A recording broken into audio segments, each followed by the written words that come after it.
রমজান মাসে ফল ও সবজির অস্বাভাবিক মূল্যবৃদ্ধি নিয়ে সাধারণ মানুষের মধ্যে ক্ষোভ বাড়ছে। বিশেষ করে মধ্যবিত্ত নিম্নবিত্ত পরিবার পড়েছে চরম চাপে। রোজা রাখার পর ইফতারে শরীরের জন্য প্রয়োজনীয় ফল কিনতে গিয়ে অনেকেই হিমশিম খাচ্ছেন। যেখানে কয়েক সপ্তাহ আগেও শসা ছিল 20-30 টাকা কেজি, এখন তা 80-100 টাকা। কলা 3 টাকা থেকে বেড়ে 7-8 টাকা পিস। আপেল 80 টাকা থেকে 200-250 টাকায় পৌঁছেছে।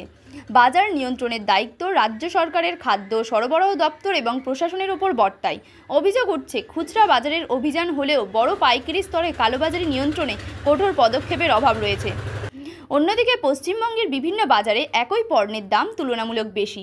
ব্যবসায়ীদের একাংশের দাবি, সরবরাহের ঘাটতি ও পরিবহন খরচ বৃদ্ধির জন্য দাম বাড়ছে।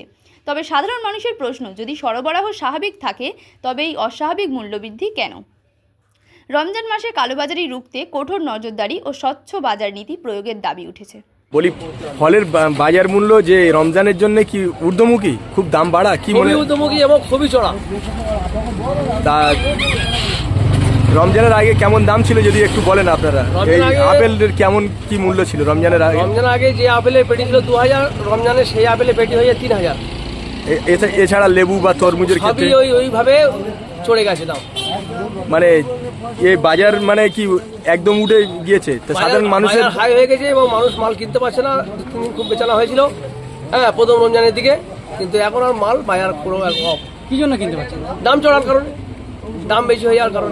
আসলে এটা আমাদের গ্রাম অঞ্চলের মানুষ, এটা তো শহর নয়, গ্রাম অঞ্চলের মানুষ, যার কারণে গ্রামের মানুষের পয়সা খুব, রোজগার খুব। তাহলে বেচা কেনা কি এই মুহূর্তে খুবই নরম। যে ফলের বাজার কেমন দেখলেন? ফল কিনতে পাচ্ছেন? না, কেনা সম্ভব নয়। কেন সম্ভব নয়? কেন? পয়সা নেই ওর থেকে।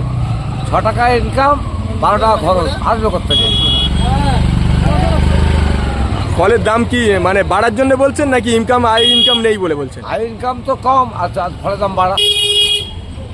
গত বছর এইসব আপেল কিনেছে 80 টাকা 90 টাকা, এই আপেল এখন 150 টাকা। তাই কাকে করো? সরকার দায়ী। সরকার যদি সমস্ত কাছ থেকে পয়সা টেনে নেয় তাহলে পাবে কোথায়? ঘর দিচ্ছে, লক্ষ্মীর ভাণ্ডার পয়সা দিচ্ছে, কোথা থেকে আসছে? আমাদের পয়সা তো আমাদের দিচ্ছে, অন্য জায়গাতে এনে দিচ্ছে, ছাপাচ্ছে সরকার টাকা। তার কারণে কি এই দাম বাড়া বলছেন? আমরা যে আপনার কাছ থেকে যদি আমি 5,000 টাকা নিই, তারপরে 5,000 টাকা তুলতে হবে, তার কার থেকে তুলবেন আপনি? বলুন, কার থেকে তুলবেন?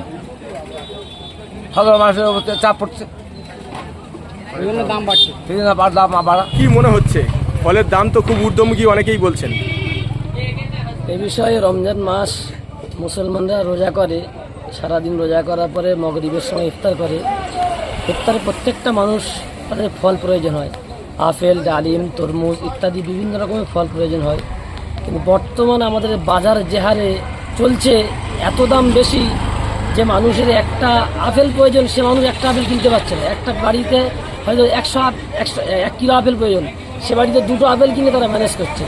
এরকম প্রত্যেকটা ফল যা প্রয়োজন মানুষ তার থেকে অনেক স্বল্প নিয়ে ম্যানেজ করার জন্য মোটামুটি মানুষ ব্যবহার করছে, যাতে ইফতারটা করতে পারে। সেজন্য আমাদেরকে খুব একটা দাবি করতে হবে যে ফলের কোন দাম যাতে কমাতে পারে, প্রত্যেকটা মানুষ রোজা করার পরে শান্তিমূলকভাবে ইফতার করতে পারে, তার জন্য ব্যবস্থা করা দরকার আমাদের জন্য। যেটা শোনা যাচ্ছিল যে রমজানের আগে যে আপেল 3,000 টাকা পেটি, সেই 2,000 টাকা পেটি, সে আপেল রমজানের সময় বলছে 3 থেকে 3,500 টাকা পেটি, এত ঊর্ধ্বমুখী। তো সেক্ষেত্রে মানুষের কি রকম মানে প্রয়োজনের চাহিদার তুলনায় তো অবশ্যই কম হচ্ছে। বাস্তব আমরা বাজারে যাচ্ছি, যা দেখতে পাচ্ছি বাজারে বলছে পাইকারি মার্কেট চলছে 4,000 টাকা, তো আমরা কিনতে যাচ্ছি আরও দাম বেশি নিচ্ছি। এই জন্য আপেল খাওয়াটাও খুব কঠিন হয়ে যাচ্ছে।